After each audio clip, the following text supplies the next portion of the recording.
Men uyimda ham ust ishlayapti hozir. Bir 3 kun bo'ldimikin gaplashib, aka dedim, otini aytib, haqlaring qolib ketadimi, bermaydiganlar bo'ladimi desam, qora aka ko'p deydi.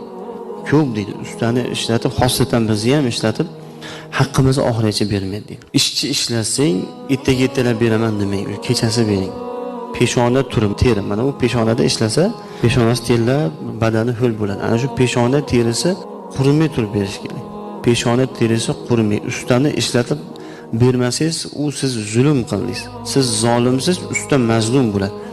Usta agar shu buyruq nasib qilmasa, shu uydan chiqib ketsa, agar Xudo saqlasin, mazlumning duosi behijob, beparda, beto'siq Xudoning huzurida maqbul eshitib olinadi. Shuning uchun ustani ishlatib albatta berishlik kerak.